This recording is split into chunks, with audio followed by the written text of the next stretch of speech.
On an August night in 1572, the killing began in Paris and did not stop for weeks. Thousands of French Protestants dead by the tens of thousands before it was over. Murdered with the crown's blessing. It was the kind of atrocity that ends a movement. Instead, it produced an argument. Out of that massacre, persecuted men sat down and reasoned their way to a dangerous question that the powerful had spent 1,000 years insisting must never be asked. When is it lawful to resist a king? I am Jeff Kellick, and this is the Consequential Actions Podcast. This is the interview episode for week 6 of our series, Self-Evident, The Road to 1776. This week we have been asking one hard question: when, if ever, is it lawful to resist an unjust ruler? And today I sit down with John Thomas, an educator, a church elder, and the Libertarian candidate for Lieutenant Governor of Pennsylvania. A man who has spent his life inside both the church and the liberty movement, which turns out to be exactly where this week's history was made. Let me catch you up on where we've been in case you're just joining us for this episode. The past Sunday, we published a written piece on our website. On Saturday, we gave the history. In the aftermath of that massacre, persecuted jurists and ministers built the first rigorous doctrine of lawful resistance to tyranny, the doctrine of the lesser-magistrate. The idea, briefly, is this: a private citizen who dislikes a law may not simply defy it, but a lower official, a magistrate who holds his own office for the people's protection, not only may resist a superior who has turned tyrant, he has a duty to.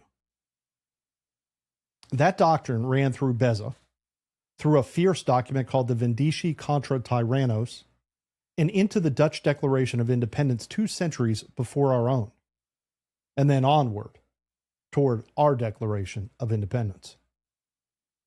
Then on Tuesday, we turned that history on ourselves, because the lesser magistrate can betray his office in two ways. He can fail to resist, or he can quietly abandon the station altogether. And that is the story of the one office the founders built most carefully to check the executive, the Congress, which has spent the last several decades handing its power away. That is the week, the history, and its uncomfortable echo. And now, the living voice. I wanted John Thomas for this conversation for a specific reason. Our week told the story through the Calvinists, through Beza, and the French and Dutch resistance. But that story sits on top an older one, a Lutheran one, the one we did not fully tell. Today, John brings it. He walks us back to a town that said no decades before the massacre in Paris, and shows how its ministers reasoned their way to resistance straight out of Romans 13, the very passage that had been used for 1,000 years to command obedience. It is the taproot beneath this whole week, and John lays it bare. From there, the conversation opens up to whether in a republic where the people are said to govern, every citizen has become a kind of magistrate, and what the founders feared about that idea. And then, because John is not only a student of history, but a man running to govern by it, we turn to his campaign, to education, and to what liberty asks of a candidate in Pennsylvania right now. A word before we begin: John is a candidate we support, and this conversation is not neutral about that, but the history is the history, and he handles it with real care. Keep our standing question in mind as you listen, because we will return to it when he and I are done. Did this leave people more free or more governed? So let us get to it. Here's my conversation with John Thomas. Welcome to the Consequential Actions Podcast. Here we ask a simple question of the history and the actions that have shaped our lives. Did this leave us more free or more governed? Because what we do not know can be used to govern us. And what we choose to ignore always will.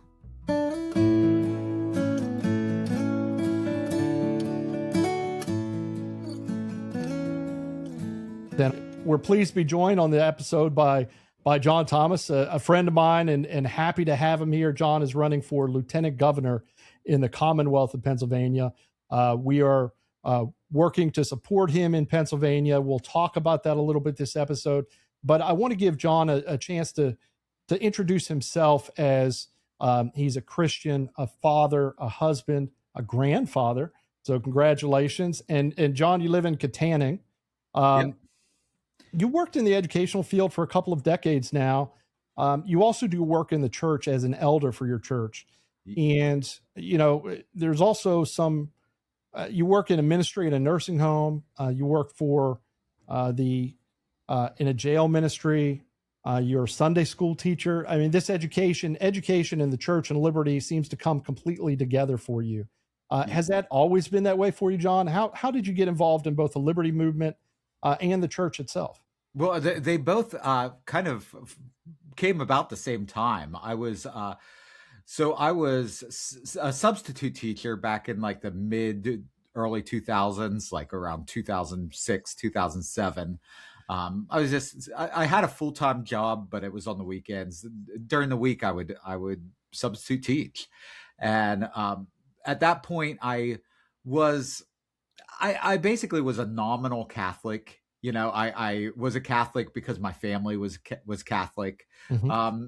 And I wasn't sure what I believed really. And then one day I was substitute teaching in an English classroom, and whenever you're substitute teacher, you have to learn material rather quickly. You wing it until you get like a prep period, and you're like, okay, how fast can I learn this thing? So I think I had like 2 periods of this class, and then I had a prep period, and the class happened to be covering Ayn Rand's Anthem.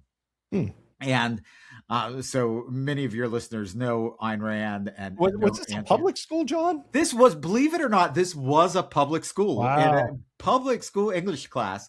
And so the prep period comes along, and it's a relatively short book. So I read most of it during that prep period. And then I was like, you know what? I got to read the rest of this. So I took a copy home with me. I was like, I'm sure this teacher isn't going to mind if I sneak a copy. That may have been a violation of non-aggression principle, but it was government property, so I don't know. Libertarian, you'll have to weigh that one way or the other. So I took it home. I read the rest of it, and I really got into objectivism. I read that. I read all of Ayn Rand's work, with the exception of the Romantic Manifesto, which I still have not read. But I've read all of her nonfiction, all of her fiction. And at that point, like, she was a devout atheist. I never went that far, but I was like, you know, I'm not so sure about any of this stuff.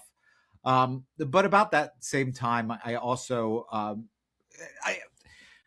church was important to me because I believe in tradition. I am somebody who thinks that, like, if you go to like the Chesterfield's fence analogy, where if you're not familiar with that, I'm sure you are, Jeff, but maybe some of the listeners aren't. Imagine you buy a piece of property and there's a fence across the back couple acres, and one of your employees says, "Hey, there's that fence down there. I don't know what it's there for. Do you think we should take it out?" The appropriate answer is no. If you don't know what it's there for, do not take it out. Somebody put it there, and there's a reason somebody put it there. So, and that goes to speak of the importance of tradition. We have traditions in our society, and they're there for a reason. And so I valued tradition, and to me, going to church was part of a tradition, whether or not I believed in it or not. So I would go to church pretty regularly, and even though, like I said, I was kind of a nominal Catholic because I wasn't sure what I believed. But I would go to mass as often as I could. But like I said, I was working a full-time job only on the weekends, so that took out a lot of the time for going to church. but eventually, but it was me. I had my two daughters. I had my wife. It was tended to be me who went to church by myself, and I was like, well, part of this tradition of church is getting a family to go to church together. So eventually, my kids were invited to like a vacation Bible school, and my wife says, "Is it okay if I take them to it? It's a Protestant church." And I was like, "Oh, I don't know," but I was like, it is good for families to be involved in church, so go ahead and take them. I went and I started going to both the Catholic Church and the Protestant Church at the same time. Eventually, I just committed to the gospel that was preached at the Protestant church, the salvation by grace through faith alone, and I accepted that and went all in. Like so it's funny. This was all around the same time I'm diving into the devout atheist Ayn Rand, that I'm going through this Christian conversion experience. But to help me along on that path, this was also around like 2006, 2007. And in 2007, we had Ron Paul launch his presidential campaign. So here we had somebody who was talking a lot like Ayn Rand as far as this limited government idea, but he was a devout Christian. Yeah. So it kind of gave me a lifeline there. And so a lot of people say they come to libertarianism either through Ayn Rand or through Ron Paul. For me, they happened almost at the same time. So that helped me out, really helped establish me and where I am on that libertarian spectrum. That's fantastic. Timing really is everything. It brought you together at that point. This week we've been talking a lot, speaking about kind of moving on from Catholicism. We were talking a lot about Luther. We've been talking about Calvinism over the past couple of weeks. We talked about Luther, and you mentioned about tradition. And so, where Luther's conscience came into play was, this is more of a modern term, but bucking against tradition and kind of going against the tradition of the church for 1,000 years. And we talked in the episode about Romans 13, and we talked about where the authority of the church and the obligation of the people to the higher authority, which included the state. And so really this is where that line was drawn for the people of Europe for 1,000 years. They were obligated to serve the state because of the direct tie and the authority granted by God through what the Apostle Paul said in Romans 13. And I know you have some feelings on that. So what are your thoughts there kind of leading up to Worms and the state of the church, the state of those nations and their obligation, their allegiance to their king, to their leader? Yeah, well, there's a lot there to unpack. Like Luther's bucking against tradition wasn't just bucking against tradition for the sake of bucking against tradition. He was a traditionalist in a lot of ways, but he felt that all of the traditions needed to be grounded in Scripture. So if there were traditions that didn't go back to Scripture, those were the ones that he kind of wanted to go against. But if he could find grounding in those traditions, he absolutely would. That's a great point. Yep. And if you look at I go to like a non-denominational, like evangelical church. So we've got all the lights and the sound and the bands and everything at my church. If I would go to a Lutheran church, I would feel like much more like whenever I grew up as a Roman Catholic. Because there are a lot of those traditional elements involved in it. Sure. So he did hang on to traditions. He wasn't totally against traditions, but the whole Romans 13 thing. Every Christian libertarian has to tackle Romans 13, and there are various ways that it was done. You talked in your episode in the Substack about like the doctrine of the lesser magistrates, the ancient constitution idea, those sorts of ideas. But even before that, even before the Saint Bartholomew Day incident, we had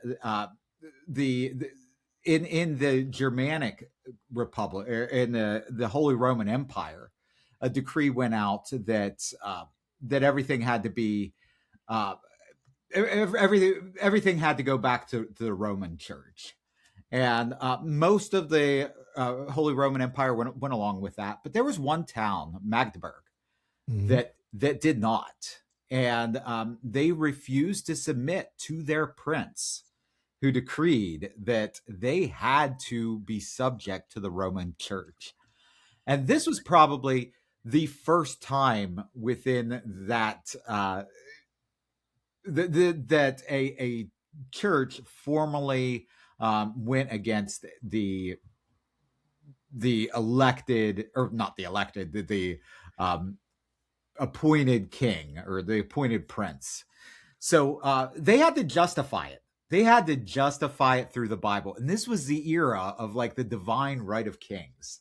So how are you going to justify going against a prince whenever he has his authority from the king? And if you look at Romans 13, it says, every person is to be subject to the governing authorities, for there is no authority except from God, and those which exist are established by God. Therefore, whoever resists authority has opposed the ordinance of God, and they who have opposed will receive condemnation upon themselves. That seems pretty cut and dry. Like, you're opposing this prince? It sounds like you're opposing God himself. So they had to find a justification for that. And they found it within Romans 13. They didn't have to stray far from Romans 13. Because if you continue to read Romans 13, it says, for rulers are not a cause for fear for good behavior, but for evil. So the rulers are supposed to promote the good and punish the evil. And what the leaders at Magdeburg realized, or at least they thought it, I would have agreed with them, is that this law, where they're forcing people's conscience in one direction, was an evil law. And therefore, if the government is not meeting that Romans 1 mandate of being an instrument for the good, and is instead an instrument for the evil, it is no longer an ordinance of God. But at that point, it becomes an ordinance of the devil. And yes, we need to obey God, but we need to oppose the devil.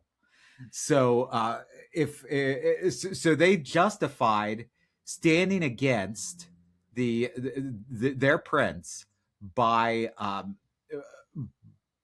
recognizing that it was evil. Now, they didn't do it in a way where again, this was probably the precursor for the lesser-magistrate doctrine. Mm-hmm. So it wasn't every single person can say, hey, I don't like paying my property taxes, therefore I'm not going to pay my property taxes this year. Yeah, that's a whole different thing, libertarians. We'll get into that. We will get into that eventually in other episodes, but that wasn't here. I don't like paying my property taxes, but that was not what the Magdeburg Confession said. It was like if the rulers of that city saw that the prince was being an instrument of evil rather than an instrument of good, then the lesser magistrates would be able to resist.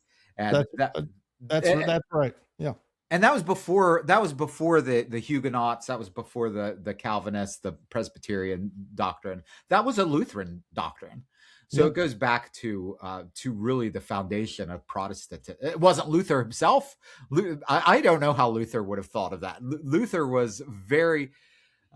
Luther did stand against authorities. Whenever they wanted to try him and execute him, he hit out. He didn't go, here I am, here you go, authorities, go ahead and take care of me. So it would be interesting to know how Luther would have thought about that, but it was the early Lutheran Church that made that stand. Yeah, and for context, again, for a lot of our listeners, and I know we have a lot of Christians in our audience, but we probably have a lot of people from different religious backgrounds. Again, the time that we're talking about here, it bled into your normal authority. So this is the decree that's coming down from the prince. And the reason why it was so hard to go against the prince or the king eventually was they were divine. They were divinely appointed. So it was the authority of God. It was perceived. But where the lesser magistrate came into play, it's those government officials there, your town magistrate, your provincial governor, et cetera, were also part of that appointment process. And therefore, they were there, all of them were there under covenant to protect the people. They weren't there to have the people serve them. They actually were there to serve the people. And when you look back at the Bible, and that's really where this came out of, they're here to protect us as part of God's good grace. And therefore, if they are not protecting us, they have strayed.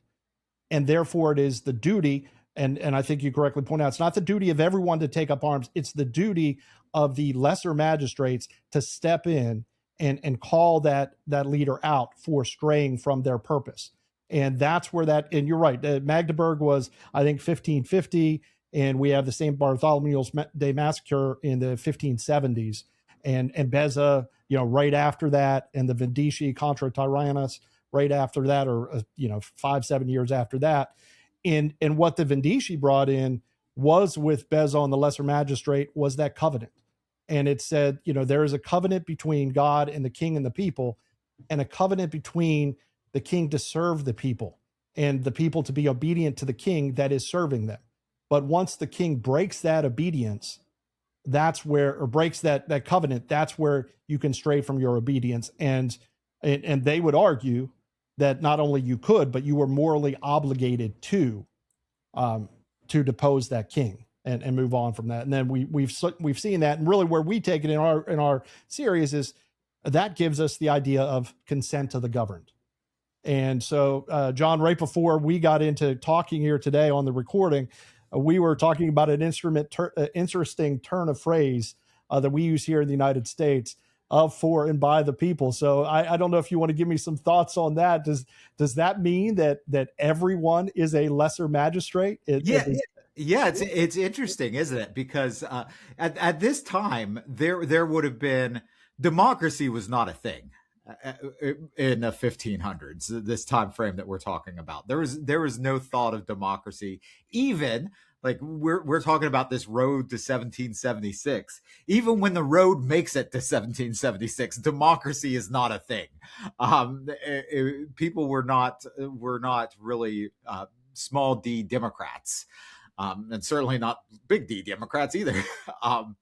But the idea of a government of, for, and by the people, I think it goes back to Lincoln, right?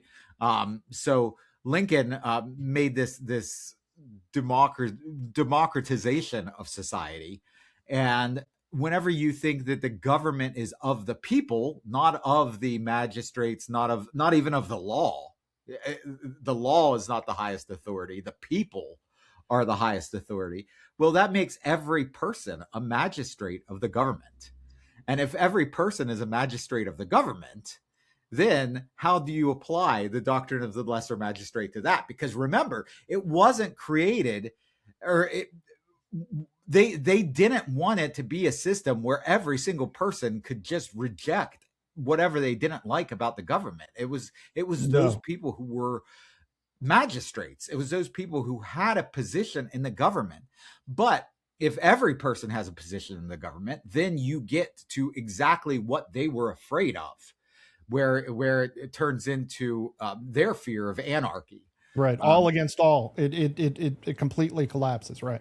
Yeah. So it's that's also something the founding fathers feared, was that if you had a democracy, a true democracy, where it really went back to the majority rule, then there would be no overarching laws. People wouldn't have any rights, really, because any rights that you have could easily be taken away by a vote of 50% plus one.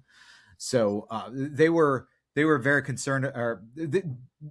It was something that was kind of would have been foreign to them. I don't know if they would have even thought like someone over in this new world that was discovered within the last 100 years they're going create a new country over there and they're going to try this thing called democracy. That wouldn't have occurred to them, I don't think. But I'm sure that they would have been opposed to an idea of a government of, for, and by the people, where every person is ultimately their own magistrate. As far as libertarians, though, lots of libertarian theory would say, hey, we need to get down to a point where we have 8 billion different states where everybody is their own individual state. So it's an interesting concept, but I don't think that your Reformed theologians of the 16th century were thinking in those terms. No, I don't think they were there. And again, they looked at this as a way to justify it and also prevent the all against all, the complete bloodshed that was there. But of course, they were experiencing, their fair share of a civil war and bloodshed, and it was a very horrible time too. And so a lot of these deep thoughts and processing of this was to try and get some resolution to this. And it took a century really to get through that. But we're here now, and we brought this into the current day because there are certainly lessons for us to carry across. And I think consent of the governed is one of the biggest ones that we got out of this period, and trying to really understand where that relationship is between the people and the laws that are coming down to them, and then how to properly respond to that. One of the ways that we do it here in our little nation across the sea, right, is we do have these elections, and you have one coming up this fall, running for lieutenant governor with Ken Krawchuk as the gubernatorial candidate here in the Commonwealth of Pennsylvania. How are you bringing some of these ideas, some of the ideas of libertarianism in general, to the state of Pennsylvania? What are some of the things that you guys are focused on? Well, we have the campaign going on right now. I was just out this afternoon collecting signatures for the campaign. We need 5,000 signatures by basically the end of July. So I was out this afternoon collecting signatures for that. Our campaign is really focused on returning power to the people, giving people authority over their own lives as much as possible, getting the government out of the way. One of the areas where the government has a lot of control in the state of Pennsylvania is in the education of our kids. Right now, the state of Pennsylvania spends about $24,000 per student per year. That's not $24,000 over their K through 12 career. That's $24,000 per year per student. So that's a lot of money that's being spent there. And we're not achieving. But John, with that, we have seen test scores go way up since all that money has come in, right? No, unfortunately, no? You're reading those graphs wrong. Were you educated in a Pennsylvania school there, Jim? I need to have a public school background. Maybe that explains it. No, our scores have been not doing well, especially following COVID. And especially our math scores. Our math scores are not doing well at all. But even our reading scores, which are doing better than our math scores, in some cases, it's like 50% of our kids can read at grade level. So the schools are not doing great. And it's disappointing because you would think the more technologies that's available, the more information that's available. Like if you want to go out and educate yourself these days, you can turn on the Consequential Actions Studio broadcast anytime you want and get an education there.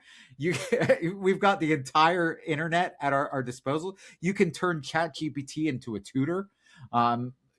Simple as day. Like it should be easier and cheaper to educate now than it's ever been in the past. But it's getting more expensive, and we are falling farther and farther behind. And that's not surprising as a libertarian. I'm not surprised at that at all, because when the government has control over the majority of any industry, it tends to go downhill. But the objection you get from a lot of Pennsylvanians is, okay, well, if you take this away from the schools, how and who will educate our children? I mean, you talked about some ways they could do it individually, but but really as a structure, does the whole thing break down, John? How do schools exist in that type of environment? Yeah, that's a great question. So ideally, as a libertarian, I would like it all to be privately funded, but we can't just at the snap of our fingers make everything, like all government education, go away. It would actually be unconstitutional in Pennsylvania, because the Pennsylvania Constitution requires a system of public education. So how would we get to a better system? Well, right now in the state of Pennsylvania, the average tuition at a non-elite private school is about $11,000. That also happens to be the amount that the state government spends per student. Now, I said it was about $24,000 per student. Well, the other like $13,000 comes from your local property taxes. Okay. So state picks up about $11,000. The local property taxes another $13,000.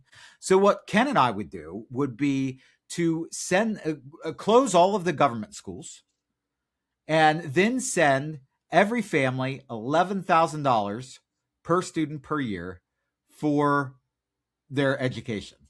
Now, they could use that for a private school. They could use that to build their own homeschool curriculum.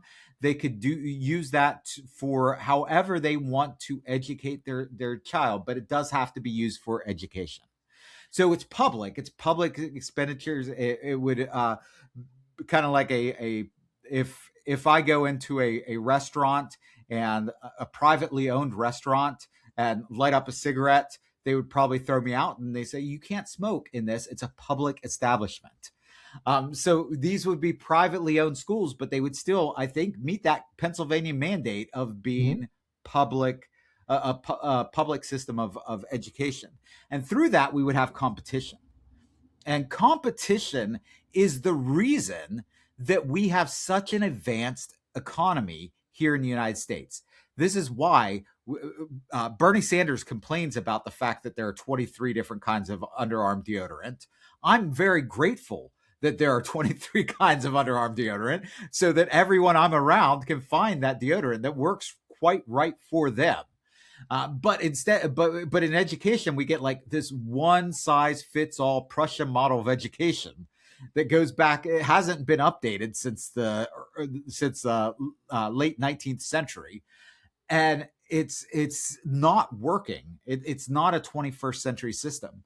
But if we have competition in that system, then we're going to find the ways that work, and the way that works for one kid might not work for another kid. Again, we have 23 kinds of underarm deodorant. We would have at least 23 different kinds of schools, and everyone could go to that school that's right for their kid. And because that money would go into an educational savings account for the student, the money that's not spent would be rolled over and could eventually be used for college or some other expense down the line. So everybody would be seeking the most cost-effective option for education too.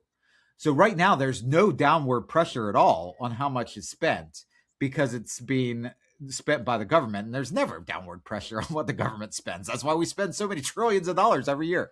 So this would finally put some downward pressure on the cost, but it would also create huge innovation, and there would be a big influx of growth in Pennsylvania. I think more young families would move into Pennsylvania rather than moving out of Pennsylvania, which is a big problem right now. We have an aging population here because so many families are moving where there are more opportunities. This would present more opportunities in Pennsylvania, and it would eliminate the vast majority of your property taxes, because most of your property taxes goes for the schools. This would eliminate all of the school property taxes. And I think there's a misconception too, John, because I think this idea of competition and choice and innovation is really a good thing for the educators themselves too. My family, I come from a family of educators. I too, we didn't talk about this, but I too spent some time doing some substitute teaching years and years and years ago. My wife is an educator. I very much understand the mindset of educators, and there is apprehension to change, and maybe some apprehension to this, but really the good teachers, the good educators would really win out in such a system because they would be able to prove their worth. Yeah, absolutely. I like to imagine this scenario. Imagine your wife is an educator, so you don't have to imagine too hard. Imagine she's an educator who's teaches a classroom of 25 kids, and she makes $75,000 a year teaching 25 kids. Let's say this passes, and she decides to start her own micro school. And instead of teaching 25 kids, she teaches 15 kids. So she cuts her classroom size by 10. That's pretty significant. And she charges $10,000 per student and allows the kids to keep that extra $1,000 to roll it over, because maybe somewhere down the line, she anticipates them needing to go to college and needing to have that money for that. So she charges $10,000 per student, has 15 students. That's $150,000 a year. So she doubled her salary while having fewer kids. Now, she is going to have to pay for her curriculum herself, right? She's going to probably have to find a space to meet in with these students. So there are going to be some expenses involved in that. But it's not going to be $75,000 worth of expenses. It's going to be something less than that. And any like curriculum she buys can be used year after year. So it's now capital that she has. So it would provide her with more resources. And assuming she is a good teacher, she's not going to have a problem finding those 15 kids, right? She's going to have families like elbowing each other out of the way because there's 10 kids who are going to be cut out of her class. And they're like, no, we want this teacher. And a group of good teachers could come together, split the expenses of the facility, and have a school together, 10 teachers coming together, bringing that, sharing. There's like-minded teachers that are good, that are going to attract the students that they want, and really could work out great for them. Yeah. And if you look at like at the elementary school level, if you're looking at that group of 15 kids, you could, the teacher could take in 15 kindergartners. And then the next year, instead of getting 15 new kindergartners, the teacher could just roll over and be a first grade teacher this year and have the same 15 kids. And the next year be a second grade teacher and have the same 15 kids. And then in the process of over the first 6 years of school, instead of having 150 students over those 6 years, the teacher could have 15 students. Imagine the impact, the connection, the love that this teacher is going to develop for those 15 kids. Like this teacher is going to be at like every birthday party. Whenever those 15 kids finally make it to their senior year and graduate, that teacher is going to be very busy that summer going to graduation parties, because you know that this teacher is going to be like a part of the family. And there's a difference between how you treat a teacher and how you treat a part of your family. But if you have a system like that, the teacher practically becomes a part of the family, and then I can't imagine how high those kids would soar. Yeah, and the continuity and the educational experience would just be phenomenal as well. And it's not like we haven't seen this happen before. Throughout human history, we've seen education happen like this. It's really over the past 100 years or so that we've adopted this industrialized notion of the type of education system we have now. Yeah, you would have like a tutor or a schoolmaster who would basically take you under his wing and have you for your entire educational journey until you're prepared for Harvard at the age of 13. And that's not how we do it today.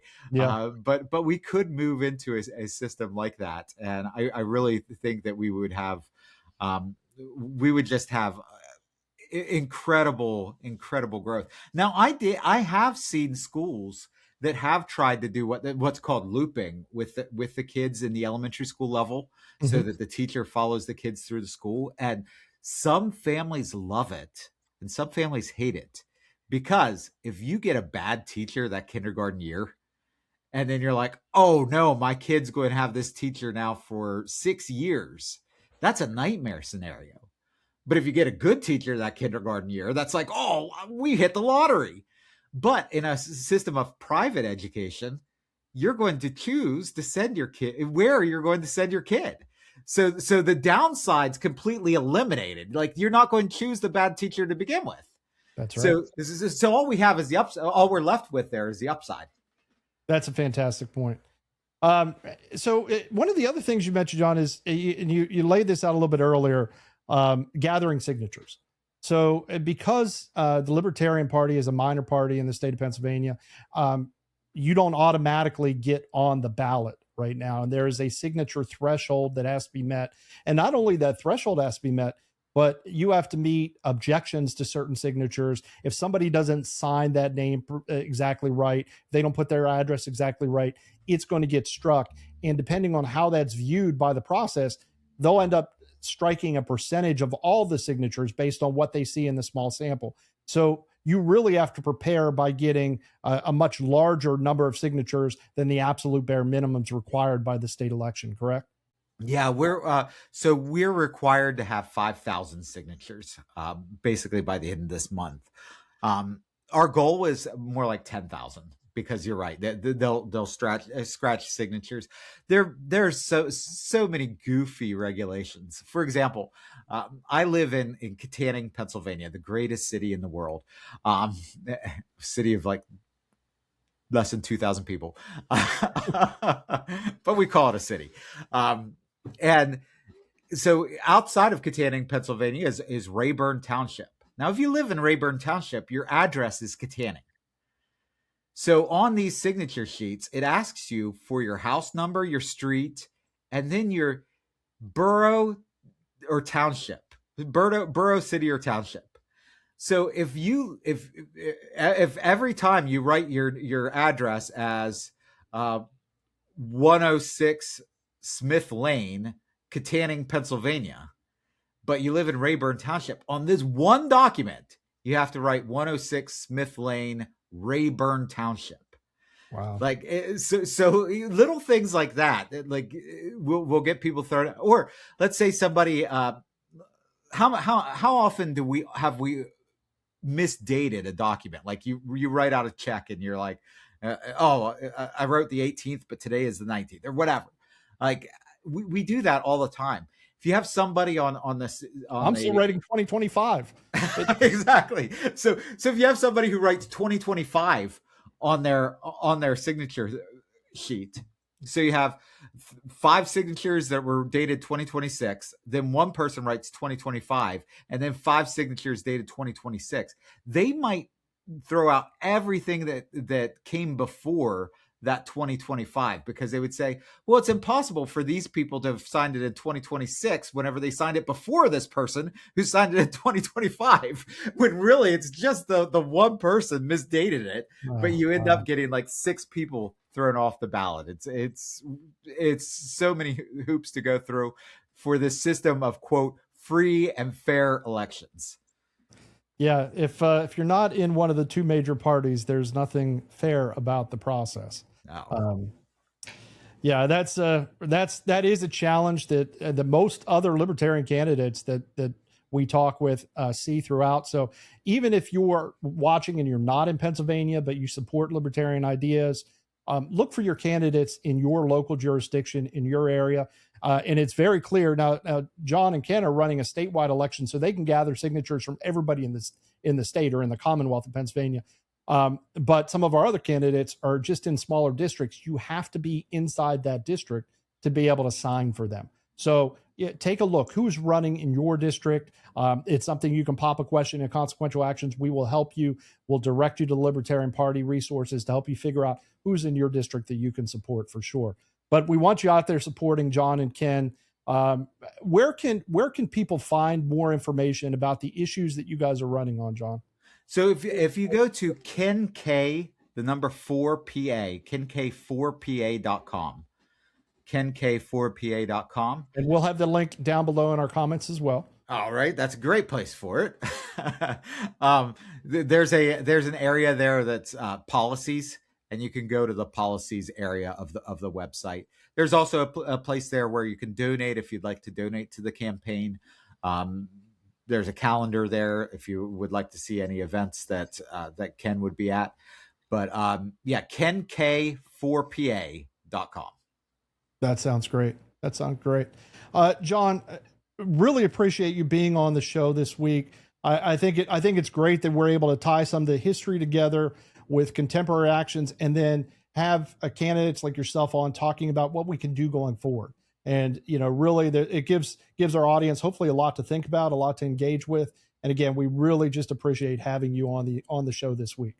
I always have a good time talking to you, Jeff. Sounds great. That was a great conversation with John Thomas, and I want to take a few minutes to sit with what we have heard. I'm grateful to John for more than his time. He gave this week the piece it was missing. All week, we had the story of lawful resistance through the Calvinists, through Beza, and through the Vindiciae and the Dutch. But John walked us back further, to a Lutheran town called Magdeburg in 1550, and showed us how its ministers reasoned their way to resistance, not by abandoning Scripture, but straight through it, through the same Romans 13 that had been used for 1,000 years to command obedience. That a ruler who becomes an instrument of evil in their reading ceases to be an ordinance of God.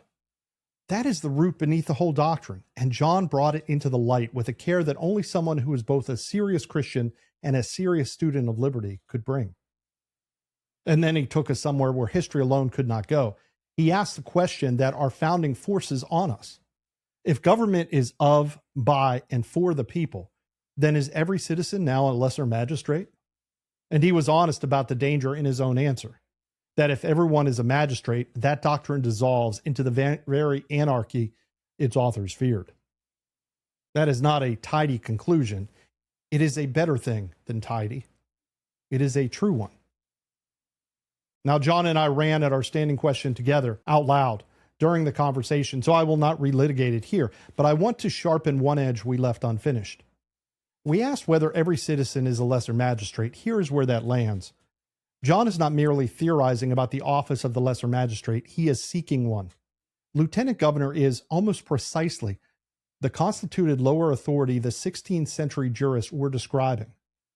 An official who holds his station not to rule the people, but to stand between them and a power that has broken faith. So when we ask of his candidacy, the question we ask of everything, did this leave people more free or more governed? The honest answer is that the campaign is a wager that the office can still be used the old way, that a magistrate can enter the machinery of the state in order to return power to the people rather than accumulate it. The man of Magdeburg would have understood exactly what he is attempting. Whether the modern state still permits it is the test John is choosing to run in real time. And it is one worth watching. Next week, our journey continues with the Dutch experiment, the story of a small republic that threw off the most powerful empire of the age and in the process showed the world that liberty and prosperity are not enemies but partners. The history on Saturday, its application on Tuesday, and to close the week, a conversation with Jamie Frost Remy, a Libertarian candidate for Congress in Pennsylvania's 1st District. Because the Dutch fight over decentralized power against a distant sovereign is not a settled question. It is the one she is running on right now. If this week meant something to you, read the written piece on our website. And if you have a Liberty candidate on your own ballot this fall, go find them. They are running the same wager John is. Until then, keep asking the question that matters. Did this leave us more free or more governed? I am Jeff Kellick. This has been Consequential Actions, and we'll see you next time.